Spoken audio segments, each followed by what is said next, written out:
This is a 2012 Volkswagen CC, and I'm going to be doing a brake upgrade on it. We're going to take these factory rotors off, and we're going to be putting on some cross-drilled slotted rotors by Power Stop and some new brake pads. Okay, so here's the factory brake rotor, and we're going to change out this strut, and I'll show you why. You can see all that dirt right there and all that oil. Well, that dirt collected there because there's oil leaking out of the strut right now, so we're going to have to change it out. As you can see, that only took seconds. So we got the new brake rotor on and the new strut in. So if a mechanic shop tells you it takes hours, it literally takes seconds. Just tell them you saw it in a YouTube video. Okay, now we're over here on the driver's side, and seriously, it does take some time to change this stuff out, and I'll show you a couple of things that I do when I'm about to take these out. So I just wanted to show you this too. Before you start beating on the rotor, because it doesn't want to come off, just remember there's a little screw right there, or little bolt, that you need to remove. So after you get that little screw out, sometimes they're a little bit of a pain to get off. They're rusted on just a little bit, so I like to take a dead blow hammer and just give her a couple hard. I can see it just moved there, and I don't want to drop this rotor on the floor. But you use a dead blow hammer, that way you don't dent up your rotor if you want to reuse it. So I guess the next step would be you got to take this bolt out that's right here. You got to take, there's a nut there, an 18 mil, and on the other side of this thing they got a 12 point inverse Torx, and it looks like this, and it comes in a tool kit that I got off the tool truck. That's the brand of tool kit. You don't need it, but it helps. So I got the nut off on that side there, and the bolt doesn't want to come out nicely, so it's probably got a little bit of corrosion on it. So I'm just going to stick my impact on this side with my 12 point Torx, and I'm just going to give it a quick zap.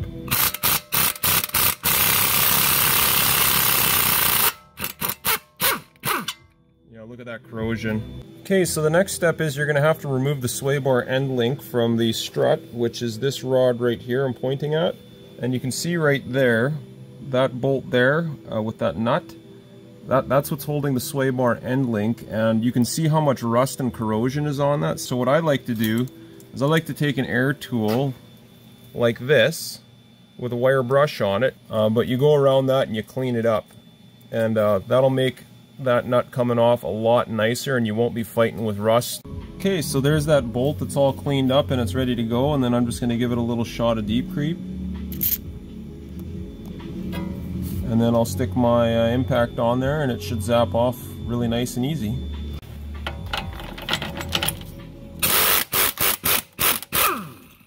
And there it is. Okay, for the next part, what you do is you have to separate the spindle from the strut, and what I like to do is I like to use a chisel like this, and I'll stick it right in there where that bolt is that came out, and then I'll tap that up there and it'll separate the spindle from the strut, and then the strut will slip out of it easy. Another method that you can use, you can tie a chain around the lower control arm and then grab a bar and then find a place to pry on, and then you grab your bar like this. I'm just going to zoom out for a second, and you grab it and just watch that strut. I'll just push on it.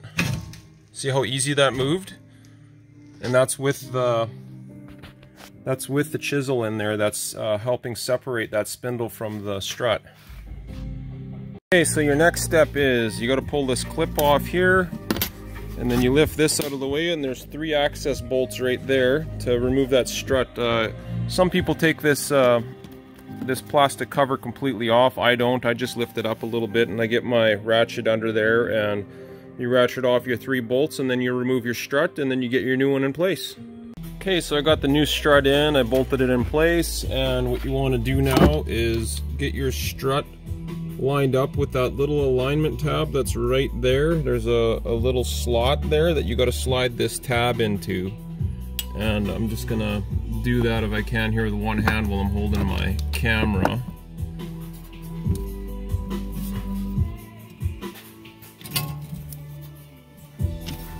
And there it is, it slides into place. So that bolt that you took out to remove the the strut from the spindle. So I ran a wire brush over it and just cleaned all the corrosion off the threads. And then what I like to do is I like to throw a little bit of anti-seize on the threads just to make it go together nice. Next time the thing has to come apart, it'll come apart nicer and there won't be any corrosion on it.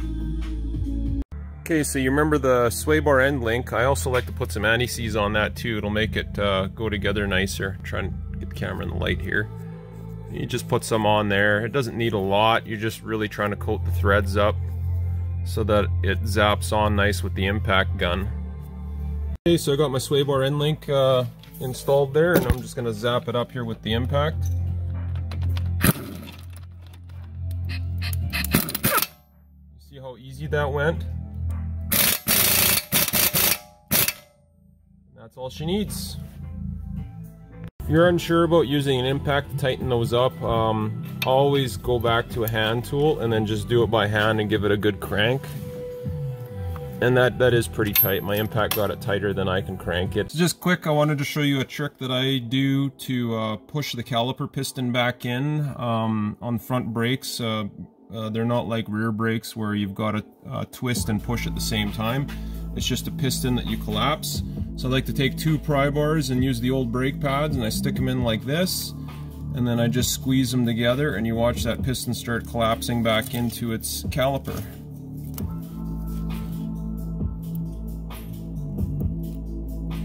And just like that, now you're ready to install new pads.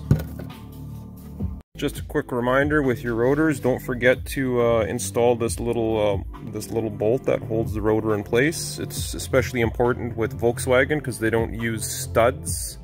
They use bolts to hold the wheel on, which I think is absolutely ridiculous, but I understand why they do it. It's because it saves weight. I guess that was one of the arguments I've heard. And the other argument that makes more sense is it actually saves material because it's cheaper to make a bolt than it is to make a stud and a nut, and it saves on material. And they came up with this idea in World War II where they were able to save money on materials, and they were able to save materials for their war machines that they were making in Germany. Okay, I want to show you something I like to do with calipers when I'm doing brakes. The caliper, this is the bracket that holds the brake pads. And in there, this is where the brake pad actually slides in there, in that area there. And usually this gets corroded up with rust and debris and all kinds of garbage. And what I like to do is take a little zip disc, and I take it down to the metal where I can just start to see it shiny. I don't take a lot of material off. I just do it gently and just a little bit. Okay, I just want to show you the difference from side to side. You can see the metal's all clean on the one side where I took the zip disc and I cleaned off all the corrosion, and compare it to the other side, and you can see that it makes a difference. If you're more comfortable using a wire brush because you're worried about taking material off or whatever, use a wire brush. Okay, so Power Stop supplies you with this lubricant, and they got like a little diagram on the back, and they show you where it's supposed to be applied. Alright, front brake pads and new rotors are installed. I just wanted to share with you one of my pet peeves about brake jobs. Sometimes when customers have brake pads that are worn down and they were at the oil change place or whatever, they check all the fluids and they top them up, and sometimes they see the brake fluids low, and rather than investigating it and be wondering if maybe there's a leak somewhere, because if your brake fluid's low you should really be looking for a leak, and if you don't find one, it's because your brake pads are wore out. Your reservoir goes down as your brake pads wear out because the pistons have to travel further out of the caliper, and that fluid has to come from somewhere, and manufacturers design that reservoir to be the right capacity for your brake pad wear. So rather than topping up your fluid, first check for a leak. Then if you don't have a leak, which you probably don't, because brake leaks are not that common, at least I find anyways, they're not that common. And maybe the next thing you should check is check your brake pads and see if they're wore out. Because if you're low on your reservoir, chances are that's why you're low, is because your brake pads are done. So that's your indicator that, hey, I should probably have my brakes looked at before they start squealing to the point where I have to replace your rotors. I guess I should tell you the reason for my pet peeve with filling the brake fluid reservoir when the brake pads are wore out is when you go to do new brakes and you squish your pistons back into your calipers, that reservoir fills back up with fluid, and then it overflows, and then it leaks under the vehicle, and you got a mess to clean up. That's why it's a pet peeve of mine. One of the things I like to do for my customers is I like to put copper anti-seize, right here, copper anti-seize, on the bolts that hold the wheels to the car. It makes it nicer taking the wheels off next time you have to service the vehicle. And they go on a lot smoother too, and when you get your torque wrench on there, you get a nice smooth torque. Okay, when you're doing brakes on a Volkswagen on the rear and they've got the electronic parking brake, there's two ways to do this. Way number one would be take the caliper, and there's two bolts to take that electronic. There's one bolt right there, there's one right there, and then there's one on the other side. You flip it over. Yeah, right there. You take those two off, and then you pop that motor off, and then you have to back the motor off by hand with a tool. But if you have a scan tool like I do, you can do it the lazy way and have the scan tool do it for you. I'm just gonna prop that up there, go over to my scan tool, and there's a cool function when you're connected to the car. You hit that.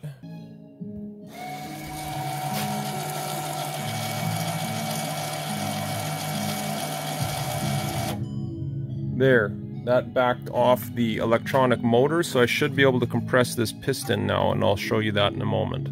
Okay, I checked my brake pads. They fit in there nice, so I just want to show you new hardware kits installed. I'm just going to throw the brake pad in there how I do it typically. Let me zoom this out so you can see. Zoom this out. Okay, so this is how I typically do it. I slide the pad in like that, kind of sideways. See how it slides in there? And then I'll twist it like this. And then I slide it to the outer edge like so. And then I'll do the same with the other side, and then I'll reinstall it over top of the new rotor and start putting everything back together. Okay, so because I backed off the caliper with the scan tool, I'm able to take my pry bars and my used brake pads, and I'm able to position them like this and squeeze that caliper piston back into place. See how nicely that went? And there it bottomed out. So now this caliper is ready to go back onto the caliper bracket with the new pads. Okay, there's one thing else I wanted to mention. When you're doing a service on these little pins here have to move freely. Sometimes they get dry and they get rusted in there or whatever. When you come across one like that, if you can get it out of there, if it's rusted in real bad, you can typically clean it up and then re-grease it and then slide it back in and put a new boot over it, and it's good to go again. Okay, I finished the brake service. Now we're just going to hit OK on the scan tool and let it do its thing.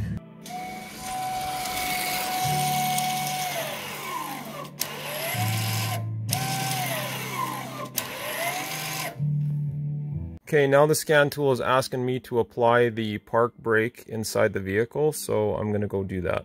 Okay, so I've applied the parking brake like it asked. And now it's telling me the rear brake pad replacement is complete. So now we can put the wheels back on this thing. The thing I will say about these power stop brakes is I've installed them in other vehicles before, and man, they look great even like a year later. Like, you don't get any rust happening on this.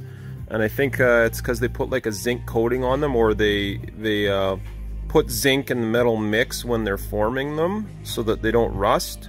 I haven't seen them rust on the ones that I've previously installed, and they just look great. And the stopping power it's great. I've never had a customer complain about these brake rotors and pads. They're just an amazing product. You should check them out and maybe consider them for your vehicle. Well, there you have it, 2012 Volkswagen CC with a brake upgrade and new struts. I think those brake rotors look awesome, and I'm sure they perform just as awesome as they look.